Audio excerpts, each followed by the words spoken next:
ಮೋಕ್ಷ ಶಾಸ್ತ್ರನ ಐತ್ರಿ. ಮೋಕ್ಷ ಅರ್ಥಾತ್ ಬಿಡುಗಡೆ, ಸಂಸಾರದಿಂದ ಬಿಡುಗಡೆ ಆಗುವುದರ ಶಾಸ್ತ್ರ ಐತ್ರಿ. ಅದರ ಸಲುವಾಗಿ ನಾವು ಸಂಸಾರಕ್ಕೆ ಬೀಜಾರ ಪಟ್ಕೊಂಡಿದ್ವಿ ಅಂದ್ರೆ ಇದು ತಿಳಿದು ಬರೋ ಸಾಧ್ಯತೆ ಐತೆ.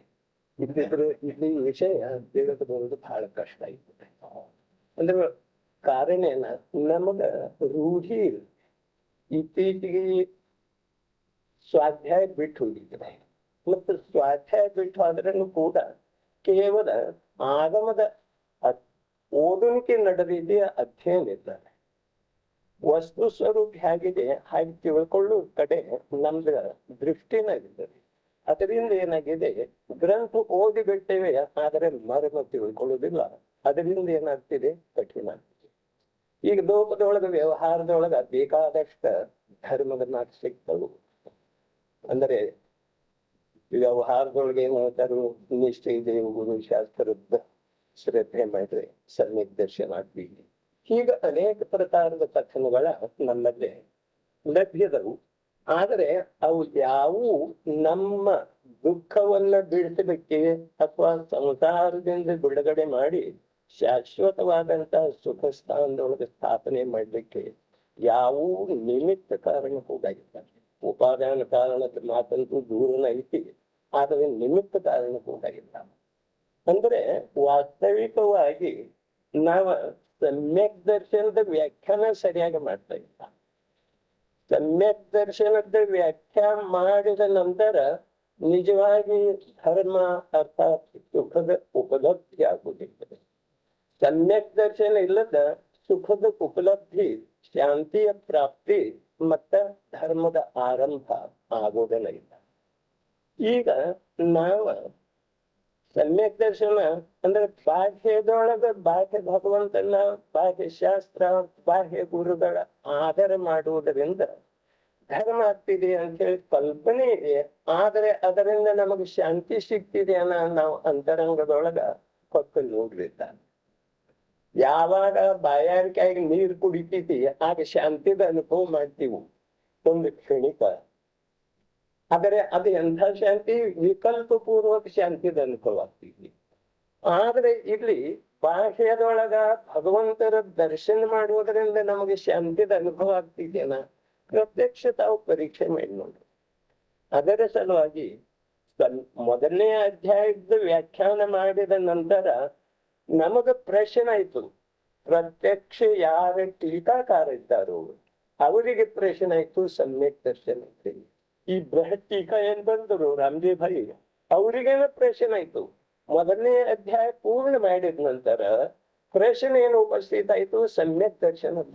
ಅದಕ್ಕೆ ತಮಗ್ ತಾವ ಏನ್ ಹೇಳ್ಕೊಡ್ತಾರು, ಜೀವ ದ್ರವ್ಯದ ಶ್ರದ್ಧಾ ಗುಣದ ಒಂದು ನಿರ್ಮಲ ಪರ್ಯಾಯ ಅದು ಸಮ್ಯಕ್. ಜೀವ ದ್ರವ್ಯದ ಶ್ರದ್ಧಾ ಗುಣದ ಒಂದು ನಿರ್ಮಲ ಪರ್ಯಾಯ ಅಂದ್ರೆ ಈ ಮಾತನ್ನ ನಾನು ಸಾಧಿಸಿದ್ದೇನೇನ, ಅವರು ಸ್ವಯಂ ರಾಮಜಿ ಭಾಯಿ ವಿಚಾರ. ನನ್ನಲ್ಲೇ ಅದರದ ಸಾಧ್ಯತೆ ಆಗಲಿಲ್ಲ, ಸಿದ್ಧಿ ಆಗಲಿಲ್ಲ. ಒಂದು ಸಮಯ ಅನಾದಿ ಕಾಲದಿಂದ ತನಕ ನಮ್ಮ ವಿದ್ಯಮಾನತೆದೊಳಗ ಅನಂತ ಅನಂತ ಸುವಿಷಯಗಳಾಗಿ ಹೋಗಿದ್ದಾರೆ.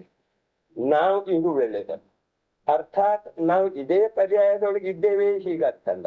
ಒಂದಿಲ್ಲೊಂದು ಪರ್ಯಾಯದೊಳಗೆ ನಮ್ದು ಉಪಸ್ಥಿತಿ ಅಂತೂ ಇದ್ದೇ ಇದೆ ಲೋಕದೊಳಗೆ. ಹಾಗಿರುವಾಗ ಅನಂತ ಅನಂತ ಚೋಡಿಸ್ತೀರ್ಥಂಕರ ನಮ್ಮ ಎದುರಿಗಾಗಿ ಹೋಗಿದರು. ಆದ್ರೆ ಅವ್ರೆಲ್ಲರದ್ದು ಅನುಕರಣೆ ನಾವು ಮಾಡ್ಲಿಲ್ಲ, ಅವ್ರದ ಆದರ್ಶವನ್ನು ನೋಡ್ಲಿಲ್ಲ. ಮತ್ತೆ ಏನ್ ಮಾಡಿದೆವು, ಬರೇ ಹೇಳಿಕೆ ಕೇಳಿಕೆ ಧರ್ಮ ಮಾಡ್ತಾ ಹೋಗಿದೀವ್ರಿ.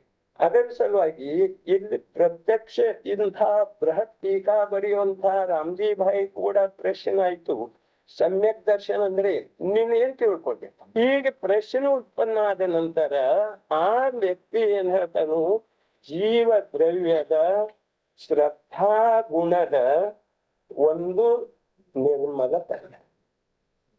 ಇಂದಿನ ತನಕ ನಮ್ಮ ಜೀವನದೊಳಗ ಒಂದು ನಿರ್ಮಲ ಪರ್ಯಾಯ ಬರ್ಲಿಲ್ಲ. ಬರೀ ಅದು ಶ್ರದ್ಧಾ ಗುಣದಿರ್ಲಿ, ಜ್ಞಾನ ಗುಣದಿರ್ಲಿ, ಚಾರಿತ್ರ ಗುಣದಿರ್ಲಿ, ದರ್ಶನ ಯಾವುದೇ ಗುಣದ ಒಂದ ಸಮಯದ ನಿರ್ಮಲ ಪರ್ಯಾಯ ಬರ್ಲಿಲ್ಲ. ಅರ್ಥಾತ್ ಆತ್ಮನ ಕಡೆ ತನ್ಮುಖಾಗಿ ಒಂದೂ ಸಮಯ ಇಂದಿನ ತನಕ ನಮ್ದು ಪರ್ಯಾಯ ಹೊರಗೆ ಬರ್ಬೇಕು. ಒಂದೂ ಸಮಯ. ಇದರಿಂದ ನಮಗ ದುಃಖ ಇದೆ ಅಂದ್ರೆ ಈ ದುಃಖದ ಅನುಭವ ನಮಗಾಗ್ತಾ ಇದೆ ಅಂದ್ರೆ ಒಂದೂ ಸಮಯದ ಪರ್ಯಾಯ. ಎಷ್ಟು ಅನಂತ ಅನಂತ ಅನಂತ ಕಾಲ ಕಳೆದ್ರೇನು ಹೋಗ್ಲಿ. ಈಗ 50, 60, 70 ವರ್ಷಗಳು ಕೂಡ ಒಂದು ಸಮಯ ನಮಗ್ ಸಮರ್ಪಣೆ ಮಾಡೋ ಸಾಧ್ಯತೆ ಆಗಿದೆ ಅಂದ್ರೆ ಇದರಿಂದ ನಾವು ಗಂಭೀರವಾಗಿ ವಿಚಾರ ಮಾಡೋದು. ಒಂದು ಸಮಯದಲ್ಲಿ ಅಂದ್ರೆ 1 ಸೆಕೆಂಡ್ ಒಳಗೆ 1,00,000 ಭಾಗ ಆಗ್ತಾವ್ರಿ ಒಂದು ಸಮಯ. ಅಷ್ಟು ಒಂದು ಸಮಯದ ವೇಳೆ ನಮ್ಮ ಸಲುವಾಗಿ ಖರ್ಚು ಮಾಡ್ಲಿಲ್ಲ ಅಂತ ಹೇಳಿ ನಾವು ದುಃಖಿ ಆಗ್ತೀವಿ. ಅದರ ಸಲುವಾಗಿ ವಾಸ್ತವಿಕವಾಗಿ ಏನ್ ಹೇಳ್ತಾರು, ಜೀವ ದ್ರವ್ಯದ ನಾನು ಜೀವಿದ್ದೇನೆ ಅನ್ನೋದು ಸ್ವೀಕಾರ ಇಲ್ಲ ನಮ್ಗೆ.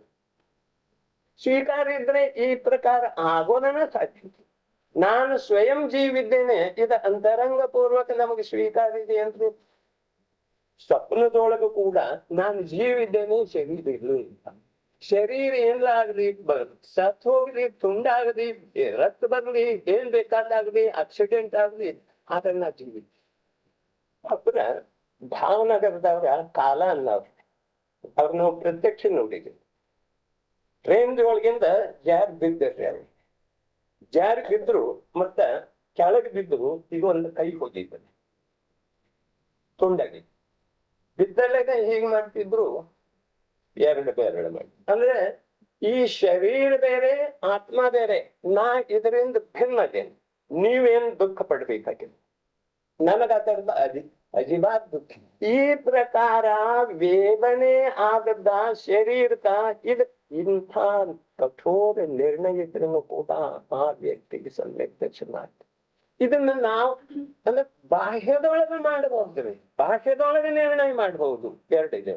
ಏನಾಗೈತಿ, ಏನಿಲ್ಲ, ಜ್ವರ ಶರೀರಕ್ಕೆ ಬಂದಿದ್ರಿ, ಇಷ್ಟು ಹೇಳಿದ ಮಾತಾಡಕ್ಕಾಗದಿಲ್ಲ. ಅಲ್ಲ, ಈ ಪ್ರಕಾರದ ಕಠೋರ ನಿರ್ಣಯ ತಗೊಂಡ್ರೂ ಕೂಡ ಆಗುದು. ನಾನು ಜೀವೇ ಇದ್ದೇನೆ, ಈ ಪ್ರಕಾರದ ಸ್ವೀಕಾರ ಬೇಕು. ಈ ಸ್ವೀಕಾರ ಯಾವಾಗ ಆಗೋದು? ಈ ಸ್ವೀಕಾರ ಆಗದ ವಿನಃ ಧರ್ಮದ ಆರಂಭ ಇಲ್ಲ, ಸುಖದ ಪ್ರಾಪ್ತಿ ಇಲ್ಲ. ಧರ್ಮ ಸುಖ ಇವ್ಯಾವು ನಮ್ಮ ಅಧೀನ ಇದಾವೆ, ಪರದ ಅಧೀನ ಅಂಶ ಮಾತ್ರ ಇಲ್ಲ. ನನ್ನ ಸುಖ ನನ್ನ ಅಧೀನ ಐತಿ, ನನ್ನ ಕೈಯೊಳಗೆ ಐತಿ. ಪರದ ಕೈಯೊಳಗೆ ಸುಖ ನನ್ನ ಸುಖ ಇಲ್ಲವೇ ಇಲ್ಲ. ಪರದ ಅಧೀನ ನನ್ನ ದುಃಖ ಕೂಡ ಇಲ್ಲ. ಯಾರೂ ನನಗೆ ಸುಖ ಕೊಡೋ ಸಾಧ್ಯತೆ ಇಲ್ಲ, ಯಾರೂ ನನಗೆ ದುಃಖ ಕೊಡೋ ಸಾಧ್ಯತೆ ಇಲ್ಲ. ಯಾರೂ ನಮ್ಮ ದ್ರವ್ಯವನ್ನ ಅಪಹರಣ ಮಾಡುವ ಸಾಧ್ಯತೆ ಇಲ್ಲ, ಯಾರಿಗೂ ನಮ್ಮ ದ್ರವ್ಯವನ್ನು ನಾವು ಕೊಡೋ ಸಾಧ್ಯತೆ ಇಲ್ಲ. ಈ ಪ್ರಕಾರ ವಸ್ತು ಸ್ವರೂಪ ಇದ್ರೇನು ಕೂಡ ಈ ಮಾತನ್ನ ನಾವ ಎಷ್ಟ ಅಂತರಂಗ ಪೂರ್ವಕ ಸ್ವೀಕಾರ. ಈಗ ನಮ್ಮಲ್ಲಿ ಭ್ರಮೆ ಏನಿದೆ, ದಿನ ದೇವ ದರ್ಶನ ಸ್ವಾಧ್ಯಾಯ ಮಾಡ್ತಿರಲ್ಲ, ಮಾಡ್ತೀವಿ. ಆದ್ರೆ ಈ ದೇವ ದರ್ಶನ ಸ್ವಾಧ್ಯಾಯಕ ಇದಕ್ಕೆ ನಾವೇನು ವ್ಯಾಖ್ಯೆ ಮಾಡ್ತೀವಿ, ಇದಕ್ಕೆ ಹೆಸರು ಏನಿರ್ತೀವಿ ನಾವು? ನಮಗೆ ಇನ್ನೂ ಸಮ್ಯಕ್ ದರ್ಶನ ಪ್ರಾಪ್ತ ಆಗಿಲ್ಲ, ಆದರೆ ವ್ಯವಹಾರದಿಂದ ಇದನ್ನೆಲ್ಲ ಹೀಗೆ ಹೇಳ್ತೀವಿ ನಾವು. ಆದ್ರೆ ಇದು ನಿಜವಾದ ವ್ಯವಹಾರ ಇದೆಯೋ ಅಥವಾ ಇಲ್ಲವೋ ನಮಗ ಕಲ್ಪನೆ ಇಲ್ಲ. ನಾವು ಮಾಡ್ತಿರುವಂತ ಯಾವ ಕ್ರಿಯಾಕಾರಣ, ಧರ್ಮದ ಆಚರಣೆ ಇವೆಲ್ಲ ಇವು ವ್ಯವಹಾರ ಇವೇನ? ವ್ಯವಹಾರ ಇದ್ದ ನಂತರ ನಿಶ್ಚಯದ ಪ್ರಶ್ನೆ ಇಲ್ಲ. ಹಾಗಾದ್ರೆ ಇದು ವ್ಯವಹಾರ ಇದೆ ಅಂದ್ರೆ ನಮ್ದು ಧಾರಣ ಏನಾಗಿದೆ, ನಮ್ದು ಗ್ರಹಣ ಯಾವ ರೀತಿಯಿಂದ ಮಾಡಿ ನಾವು ಬಾಹ್ಯದೊಳಗೆ ದಿನ ದೇವ ದರ್ಶನ ಸ್ವಾಧ್ಯಾಯ ಪ್ರವಚನ ಕೇಳೋದ, ಪ್ರವಚನ ಹೇಳೋದ, ಇವೆಲ್ಲ ಮಾಡ್ತೇವು. ಇದು ವ್ಯವಹಾರ ಇದೆ. ವ್ಯವಹಾರ ಮತ್ತು ನಿಶ್ಚಯದ ವ್ಯಾಖ್ಯಾ ಏನಿದೆ ಅದೇ ನಮಗೆ. ವ್ಯವಹಾರ ಮತ್ತು ನಿಶ್ಚಯದ ವ್ಯಾಖ್ಯಾನ ನಮಗೆ ಗೊತ್ತಿಲ್ಲ. ದೇವ ಪೂಜಾ, ಭಕ್ತಿ, ಶ್ರದ್ಧಾ ಇವೆಲ್ಲ ಮಾಡುವ ಈ ಮಾಡುವಂತ ಯಾವ ಭಾವ ಬರ್ತಿದೆ, ರಾಗ ಉತ್ಪನ್ನ ಆಗ್ತಿದೆ, ಆ ಎಲ್ಲ ದೇವ ಪೂಜೆ ಮಾಡ್ಲಿ, ಭಕ್ತಿ ಮಾಡ್ಲಿ, ಸ್ವಾಧ್ಯಾಯ ಮಾಡ್ಲಿ, ಇವೆಲ್ಲ ಏನಿದವು ವಿಭಾವ ಭಾವ. ಯಾರಿಗೆ ವಿಭಾವ ಭಾವ ಅದಾವ್ರಿ? ಈ ಎಲ್ಲಾ ಕ್ರಿಯೆಗಳ, ಈ ಎಲ್ಲಾ ಭಾವಗಳ, ಶುಭ ಭಾವಗಳ ಇವೆಲ್ಲ ವಿಭಾವ ಭಾವ ಇವೆ. ಅಂತ ಹೇಳಿ ಸಿದ್ಧಾಂತದೊಳಗೆ ಬಂತು. ಆದ್ರೆ ಇವ ಯಾರಿಗೆ ವಿಭಾವದ?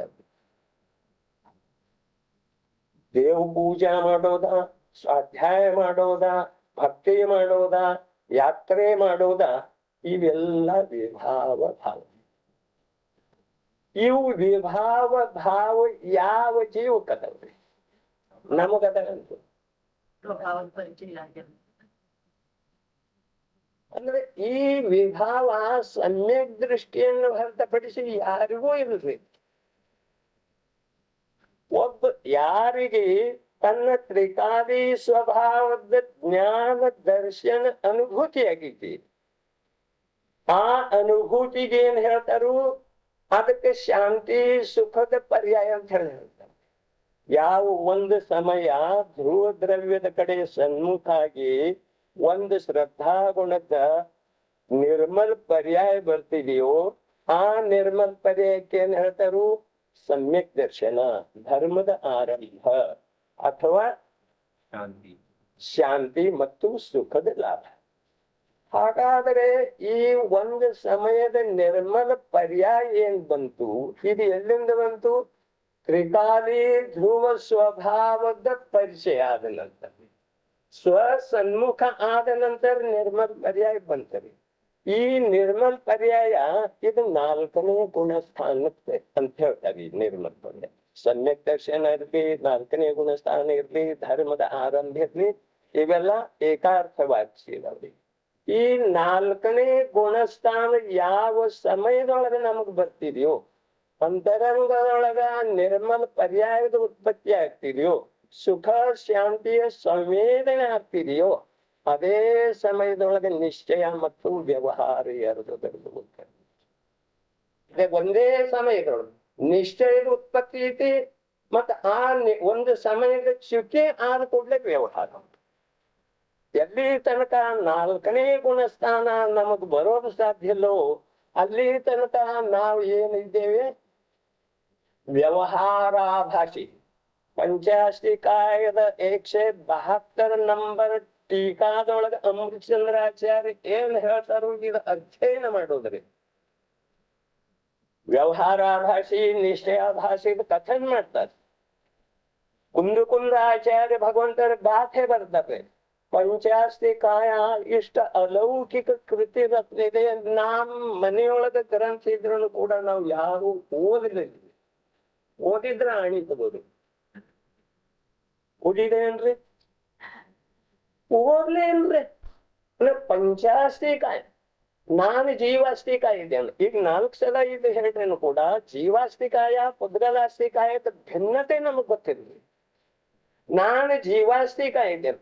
ಎಲ್ಲಿವರೆಗೆ ತ್ರಿಕಾಲಿ ಧ್ರುವ ದ್ರವ್ಯದ ಸನ್ಮುಖಾಗಿ ಒಂದು ಸಮಯದ ನಿರ್ಮಲ್ ಪರ್ಯಾಯ ಬರ್ತಿದೆಯೋ, 4ನೇ ಗುಣಸ್ಥಾನದ ಆರಂಭ ಆಗ್ತಿದೆಯೋ, ಆ ಸಮಯದೊಳಗ ನಿಶ್ಚಯನೂ ಬಂತು, ಮತ್ತ ಅದರಿಂದ ಚ್ಯುತ ಆಗ್ತಿರುವಂತೆ ವ್ಯವಹಾರ.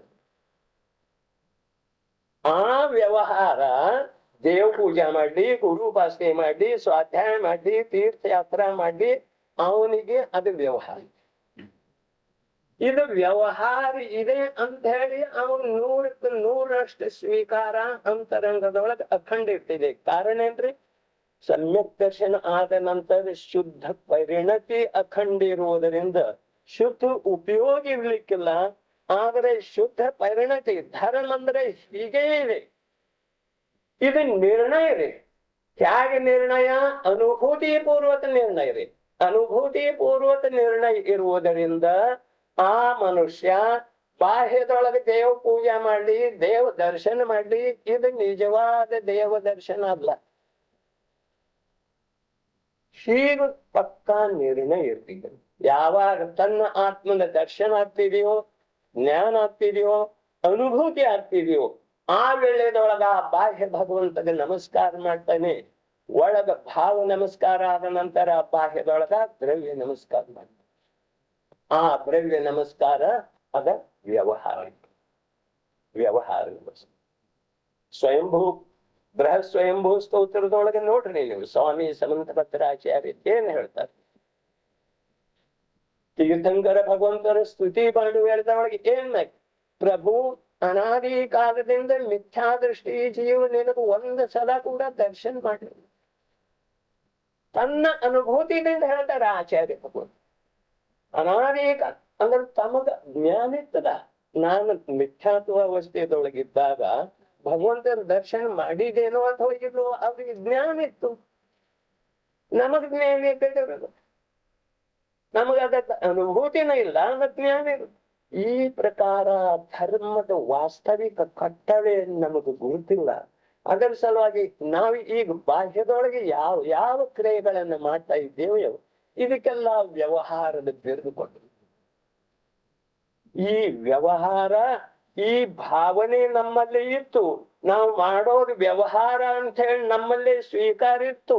ನಮ್ಮಲ್ಲೇ ನಿಶ್ಚಯದ ಉತ್ಪತ್ತಿ ಅನಂತ ಕಾಲ ಕಳೆದು ಹೋದನ್ನು ಬಹಳ ಕಠೋರ ಶಾಸ್ತ್ರ ಹೇಳ್ತಾರೆ. ಅಂದ್ರೆ ವಾಸ್ತವಿಕ ಇದು ವ್ಯವಹಾರ ಧರ್ಮ ಅಂತ ಹೇಳಿ ಗ್ರಹಣ ಮಾಡಿದ ನಂತರ ಪ್ರಶ್ನೆ ಮುಗಿದು ಹೋಯ್ತು. ಆಮೇಲೆ ನಿಜವಾದ ವ್ಯವಹಾರ ಬರೋದೇ ಮೋಕ್ಷ ಮಾರ್ಗ ಪ್ರಕಾಶಕದೊಳಗೆ ಕೂಡ ಹೇಳ್ಬೇಕು. ಮೊದಲು ನಿಶ್ಚಯ ಭಾಷೆ ಹೇಳ್ತಾರು, ಆಮೇಲೆ ವ್ಯವಹಾರ ಭಾಷೆ. ಮತ್ತೆ ಪಂಚಾಸ್ತಿ ಕಾಯ್ದೊಳಗ ಮೊದಲು ವ್ಯವಹಾರ ಭಾಷೆ ಕಥನ್ ಮಾಡ್ತಾರು, ನಂತರ ನಿಶ್ಚಯ ಭಾಷೆ ಕಥನ್ ಮಾಡ್ತಾರ್ರಿ. ಇದು ಬಹಳ ಅಲೌಕಿಕ ಮಾತಿದೆ ರೀ. ಕುಂದ ಆಚಾರ್ಯ ಭಗವಂತರ ಹಾಗೆ ಹೇಳಿದ್ರು, ಅಮೃತಚಂದ್ರಾಚಾರ್ಯ ಭಗವಂತರ ಹಾಗೆ ವಿವರಣೆ ಮಾಡ್ತಾರು. ಇಲ್ಲಿ ಟೋಡರ್ ಮೇಲೆ ಮೊದಲು ನಿಶ್ಚಯ ಭಾಷೆ ಹೇಳ್ತಾನ್ರಿ. ಇದಕ್ಕೆ ಕಾರಣ ಏನ? ನೋಡ್ರಿ, ನಮ್ಮ ಸಮಯ ಖರ್ಚು ಮಾಡಿ ಅದನ್ನು ಚಿಂತನೆ ಮನನ ಮಾಡೋದು ಅನಿವಾರ್ಯ ಐತ್ರಿ. ಧರ್ಮದ ಮರ್ಮ ತಿಳಿದ ಬರಬೇಕಾಯ್ತು. ಆಚಾರ್ಯ ಭಗವಂತರದ ವ್ಯಾಖ್ಯಾನವನ್ನ ಇವರು ಚೇಂಜ್ ಆಗ್ಬೇಕು.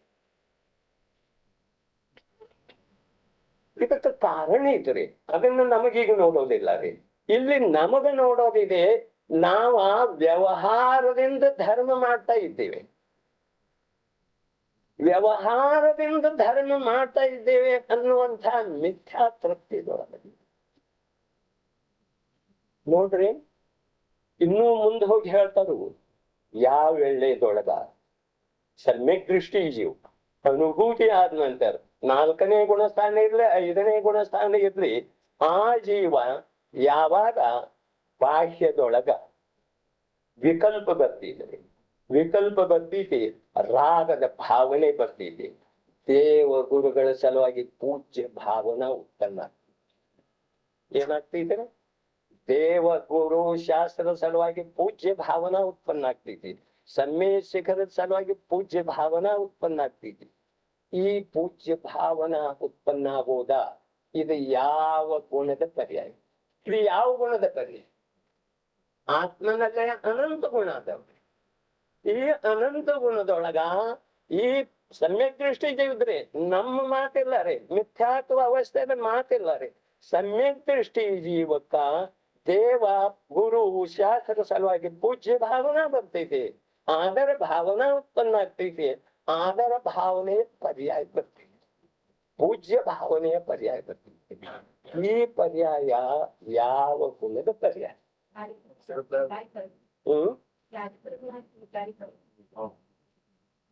ಇದ ಆತ್ಮನ ಯಾವ ಗುಣದ ಪರ್ಯಾಯ ಅಲ್ಲ, ಇದು ವಿಭಾವ ಪರ್ಯಾಯ. ಈ ರಾಗದ ಉತ್ಪತ್ತಿ ಆಗೋದ ಇನ್ನೊಂದು ಜೀವ ಸಲುವಾಗಿ ಪೂಜ್ಯ ಗೌರವ ಭಾವನ ಉತ್ಪನ್ನ ಆಗೋದ ನಮ್ಮ ತ್ರಿಕಾಲಿ ಕೂಟಸ್ಥ ಧ್ರುವ ಸ್ವಭಾವದೊಳಗೆ ಈ ಪ್ರಕಾರದ ಒಂದು ವಸ್ತು ಇದೆ. ನಮ್ಮ ತ್ರಿಕಾಲಿ ಸ್ವಭಾವದೊಳಗ ಈ ಪ್ರಕಾರದ ಗುಣ ಇಲ್ಲದೆ ಇದ್ರ ರಾಗ ಉತ್ಪನ್ನ ಮಾಡುವಂತಹ ಸ್ವಭಾವ ನಮ್ಮ ತ್ರಿಕಾಲಿ ಧ್ರುವ ದ್ರವ್ಯದೊಳಗಿದೆ. ಅಂದ್ರೆ ಹೀಗೆ ನಾವು ಸ್ವಾಭಾವಿಕವಾಗಿ ಮೋಸ ಹೋಗ್ತೀವ್ರಿ. ಅರ್ಥಾತ್ ಹೇಳಿ ಮಿಥ್ಯಾತ್ವ ಅವಸ್ಥೆಯೊಳಗ ನಾವು ಚಾರಿತ್ರ ಗುಣದ ದೋಷ ಅನ್ಬಹುದು. ಆದರೆ ಈ ಮಾತನ್ನ ಸಮ್ಯಕ್ ದೃಷ್ಟಿ ಇದೀವಿ ಹೇಳೋದನ್ನ ಮಿಥ್ಯಾ ದೃಷ್ಟಿ ಇದೀವದ ಮಾತು ತೀರ ದೂರ ಐತೆ. ಸಮ್ಯಕ್ ದೃಷ್ಟಿ ಇದೀವಿ ಹೇಳ್ತಾನು, ಇದ ಈ ಪರ್ಯಾಯ ಯಾವ್ದು ಬಂದಿದೆಯೋ ಇದು ನನ್ನ ಅನಂತ ಗುಣದೊಳಗಿನ ಯಾವ ಗುಣದ ಪರ್ಯಾಯ ಅಲ್ಲ, ಇದು ವಿಭಾವ ಪರ್ಯಾಯ. ಹೀಗೆ ಧರ್ಮದ ಮರ್ಮ ನಮಗೆ ತಿಳಿದ ಬಂದ ನಂತರ ನಾವು ಏನ್ ಮಾಡ್ತಾ ಇದ್ದೇವೆ ಇದರದ ಪರಿಚಯ ಆದ ನಂತರ ನಾವು ಏನ್ ಮಾಡಬೇಕು ಇದು ತಿಳಿದುಕೊಂಡು ನಾವು ಈಗ ವ್ಯವಹಾರದೊಳಗದೀವಿ, ಧರ್ಮ ಮಾಡ್ತೀವಿ, ಇದು ನಂಬಿಕೆ ಇತ್ತು ಅಂತಂದ್ರೆ ವಾಸ್ತವಿಕ ಧರ್ಮ ನಮಗೆ ತಿಳಿದು ಬರೋ ಸಾಧ್ಯತೆ ಇಲ್ಲ. ಅದರ ಸಲುವಾಗಿ ಈಗ ಏನ್ ಮಾಡೋದೈತಿ, ಈಗ ಚಪಾತಿ ದೃಷ್ಟಾಂತ ಆಗೈತಿ, ಆದ್ರೂ ಕೂಡ ಇಲ್ಲಿ ಕಾಯವಿರುವಂತಹ ಬುಡಗಿ ಸರ ಅದ್ರದ್ದು ಇನ್ನೂ ಸ್ವಲ್ಪ ಖುಲಾಸ ಆಗ್ಬೇಕಂತ ಹೇಳಿದೀವಿಲ್ರಿ. ನನ್ ಮನೆಗೆ ಬಂದಾಗ ಹೇಳಿದ ಸರಿ ಇದೆ. ಅದ ಸ್ಪಷ್ಟ ಆಗದೆ ಹೋದ್ರೆ ನಮ್ಗೆ ವಸ್ತು ಸ್ವರೂಪದ ನಿರ್ಣಯ ಆಗೋದೇ ಇಲ್ಲಲ್ಲ. ಅದರ ಸಲುವಾಗಿ ಆ ಚಪಾತಿ ನಾನು ಮಾಡ್ಲಿಲ್ಲ, ಈ ನಿರ್ಣಯದ ಸಲುವಾಗಿ ನಾವು ಇನ್ನೊಂದು ಸ್ವಲ್ಪ ಪುನರಾವಲೋಕನೆ ಮಾಡೋದೈತ್ರಿ. ಅದರ ನಂತರ ಕಡ್ಡಿ ಪೆಟ್ಟಿಗೆ ದೃಷ್ಟಾಂತ ತಿಳಿದು ಬರುವ ಸಾಧ್ಯತೆ ಇದೆ. ಅವರಿಗೆ ಏನೋ ಅದ ಇನ್ನೂ ಶಾಂತಿ ಆಗಿಲ್ಲ.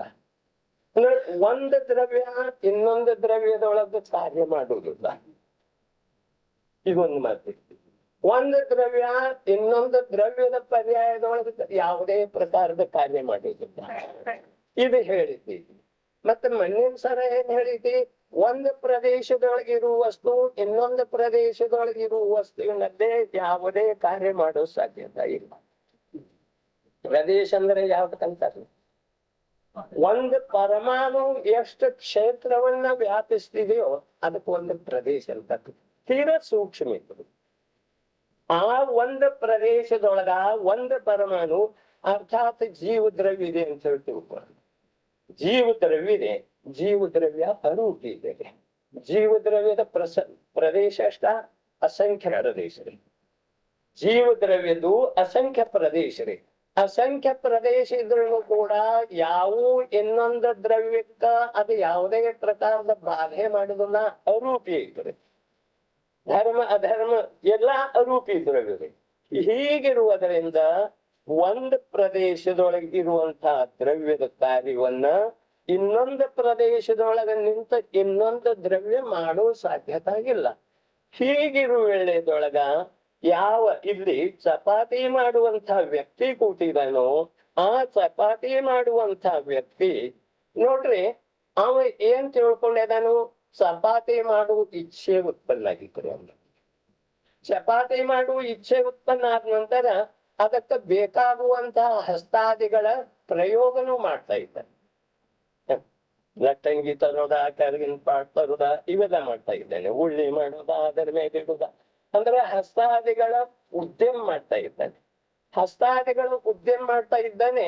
ಮತ್ತ ಅದ ಚಪಾತಿ ಆಗ್ತಾ ಇದೆ, ಅದ ಆದದಕ್ಕೆ ನಾನು ಮಣ್ಣು ಅಂತ ಹೇಳಿ ಮಿಥ್ಯಾ ಅಭಿಮಾನ ಪಡ್ತಾ ಇದ್ದ.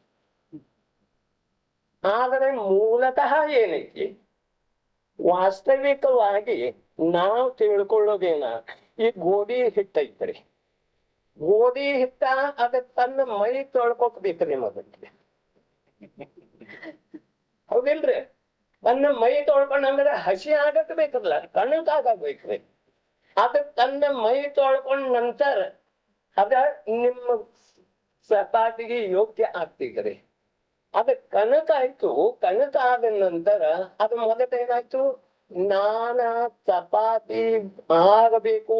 ಇದ ಯೋಗ ಮತ್ತು ಉಪಯೋಗ ಭಾವನೆಯನ್ನ ಮೊದಲು ಧಾರಣೆ ಮಾಡ್ಬೇಕಾಗ್ತದೆ. ಯಾವ್ದ್ರಿ? ಹಿಟ್ಟ, ಕನಕಲ್ಲ. ಹಿಟ್ಟ ಮೊದಲ ಯೋಗ ಉಪಯೋಗ ಭಾವನೆಯನ್ನ ಸ್ವಯಂ ಧಾರಣೆ ಮಾಡ್ಬೇಕಾಗ್ತಿದೆ. ಸ್ವಯಂ ಧಾರಣೆ ಮಾಡಿದ ನಂತರ ಡಬ್ಬಿ ಒಳಗಿರುವಂತ ಹಿಟ್ಟ ನಮಗೆ ಚಪಾತಿ ಮಾಡೋದಿತ್ತು ಅಂದ್ರೆ ಏನ್ ಹೇಳ್ತೇವ್ರಿ, ಹಿಟ್ಟಿನ ಡಬ್ಬಿ ತಗೊಳ್ಳಿ. ನೋಡ್ರಿ, ಇವು ವ್ಯವಹಾರದ ಮಾತ್ರ ನಡೀತಾವ್ರಿ. ಡಬ್ಬಿ ಹಿಟ್ಟಿದ್ದೈತಿ, ಒಂದ್ ಡಬ್ಬಿದೊಳಗೆ ಹಿಟ್ಟ ಐತ್ರಿ,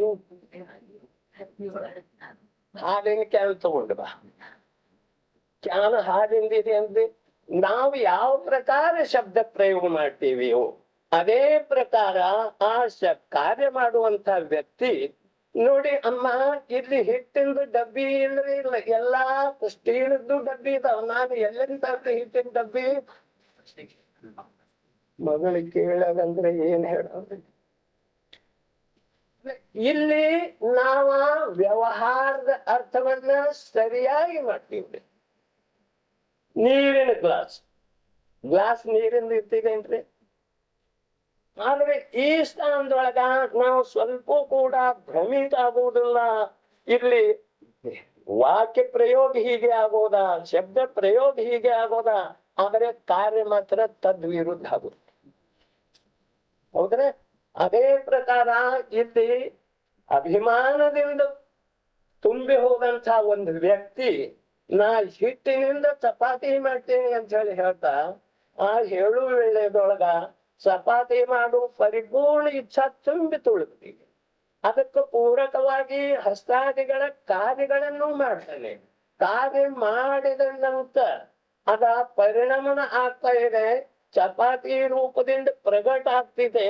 ಆಗೇನ್ ಹೇಳ್ತಾನು ನಾನು ಮಾಡ್ನು ಅಂತ ಹೇಳಿ ಅಭಿಮಾನ ಪಟ್ಕೋತಾನೆ. ಆದ್ರೆ ಈ ಮಾತಾ ವ್ಯವಹಾರದಿದೆ. ಇದನ್ನ ನಾವು ಮೊದಲು ಸ್ವೀಕಾರಗೊಳಿಸ್ತೇವೆ. ಯಾವ ಪ್ರಕಾರ ನೀರಿನ ಗ್ಲಾಸ್ ಲೋಕದಲ್ಲಿಲ್ಲ, ಅದೇ ಪ್ರಕಾರ ಯಾವ ವ್ಯಕ್ತಿ ಹಿಟ್ಟಿನಿಂದ ಚಪಾತಿ ಮಾಡೋ ಸಾಧ್ಯತೆ ಇಲ್ಲ. ಇದು ವ್ಯವಹಾರದ ಕಥನಿದೆ. ಅಜ್ಞಾನಿ ಜೀವಗಳದ್ದ ಮಿಥ್ಯಾ ಭ್ರಾಂತಿ ಇದೆ. ನೋಡ್ರಿ, ವಾಸ್ತವಿಕವಾಗಿ ಜಗತ್ತೆಲ್ಲ ಕುಂಭಕಾರ ಕೊಡ ಮಾಡ್ತಾನೆ ಅಂತ ಹೇಳಿ ಜಗತ್ತೆಲ್ಲ ಹೇಳಿ.